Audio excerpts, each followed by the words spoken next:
ननद और भाभी का अनमोल रिश्ता। गीता की शादी हुए अभी 6 महीने ही हुए थे। वह एक सांवली, साधारण रूप रंग की, कम पढ़ी लिखी और गांव की सीधी-सादी युवती थी। उसका स्वभाव बहुत सरल और मिलनसार था। वह गृह कार्य में निपुण और सभी के दुख दर्द में काम आने वाली थी। अपने इन गुणों से उसने ससुराल में सभी का दिल जीत लिया था। उसके ससुराल में उसके सास ससुर, पति अमन और अमन की छोटी बहन रिया रहती थी। रिया गोरी और बहुत खूबसूरत थी। वह कॉलेज में पढ़ती थी और बहुत चंचल स्वभाव की थी। अमन और गीता के आपसी प्रेम और उनकी आपस में एक दूसरे के प्रति आकर्षण को देखकर रिया को ऐसा लगने लगा था कि भाभी के आने के बाद उसका भाई अमन उससे दूर हो गया था। इसी वजह से धीरे धीरे रिया गीता को नापसंद करने लगी, जबकि गीता रिया का ध्यान अपनी छोटी बहन की तरह रखती थी। रिया को लगता था कि गीता उससे प्रेम का दिखावा करती थी। वह यही समझती थी कि गीता का असली मकसद तो उन भाई बहन के बीच दूरी पैदा करना था। इसलिए अब रिया गीता से थोड़ा दूरी बनाकर रखने लगी थी।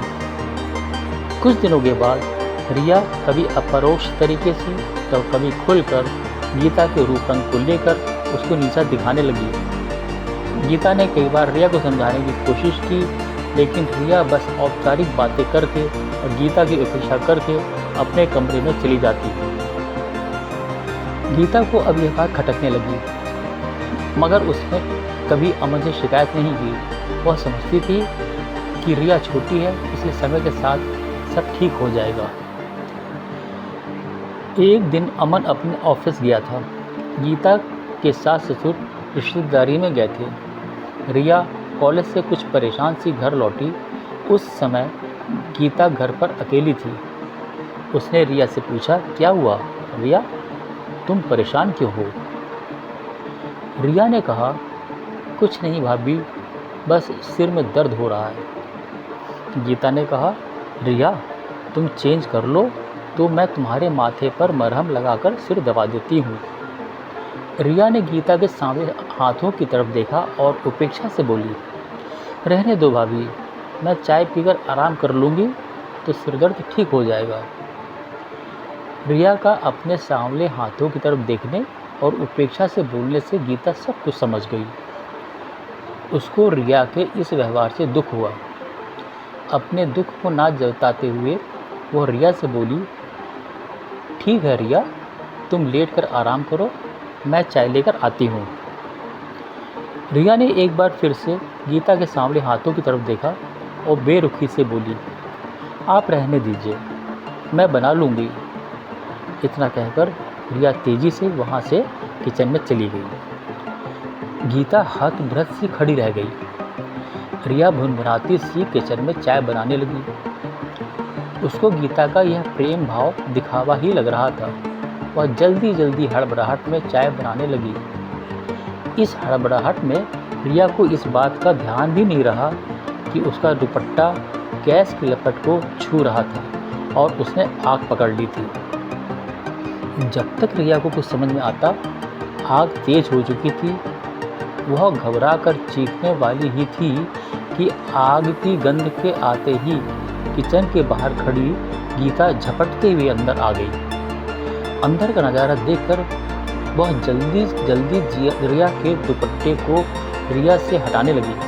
जलते हुए दुपट्टे को गीता ने तेजी से सिंक में फेंका और तुरंत सिलेंडर की नॉब को ऑफ कर दिया, ताकि चाय गिरने से जो बर्नर की आग बुझ रही थी और गैस निकल रही थी, वह निकलना बंद हो जाए। उसके बाद उसने सिंक के नल को चला दिया, जिससे दुपट्टे की आग बुझ जाए। यह सब काम पलक झपकते ही हुआ। रिया बुद्ध बनी सब कुछ देखते रह गई। गीता ने उसको छू कर देखते हुए पूछा, रिया तुम ठीक तो हो? गीता के हाथों की तरफ देखकर रिया की आंखों में आंसू आ गए। रिया को आग से बचाते हुए गीता के हाथ आग की चपेट में आकर झुलस गए थे। जिसकी चिंता ना कर वह रिया की चिंता कर रही थी कि रिया को चोट तो नहीं आई थी। आज रिया को गीता का सांवला रंग और साधारण रूप नज़र नहीं आ रहा था। आज उसको गीता की आंखों में माँ की ममता और चिंता नज़र आ रही थी, जिसको अपने झुलसे हुए हाथों की जगह रिया की चिंता थी। रिया गीता को देखकर बोली, भाभी, तुम भाभी से बढ़कर मेरे लिए माँ की तरह हो, जिसको मेरी चिंता के आगे अपने झुलसे हुए हाथों की परवाह तक नहीं है। चलो, मैं तुम्हारे घावों पर मरहम लगा दूँ। रिया की इस बात को सुनकर गीता अपने झुलसे हुए हाथों के दर्द को भूल गई। उसने रिया को प्यार से देखा और बोली, रिया, भाभी अगर देवर के लिए माँ समान होती है तो ननद के लिए माँ समान ही होती है। इसलिए भाभी को ननद की चिंता माँ के समान ही करनी चाहिए। अगर आप ठीक कह रही हैं भाभी, अगर आप मुझे बेटी समान समझती हैं तो मैं भी आज से माँ के समान ही समझूंगी। गीता रिया को देखकर मुस्कुराने लगी। रिया बोली, भाभी, तुमको दर्द हो रहा होगा, चलो मरहम लगाती हूँ, आराम मिलेगा। इस कहानी का यही संदेश है कि ननद भाभी का रिश्ता ज़िंदगी भर का होता है, इसलिए इसको मधुर बनाने की जिम्मेदारी दोनों की होती है। अगर कहानी पसंद आई हो तो लाइक, शेयर और कमेंट करें, और अगर चैनल पर नए हैं तो सब्सक्राइब करें, ताकि ऐसी ही कहानियों की नोटिफिकेशन आपको सबसे पहले मिलते रहें। धन्यवाद।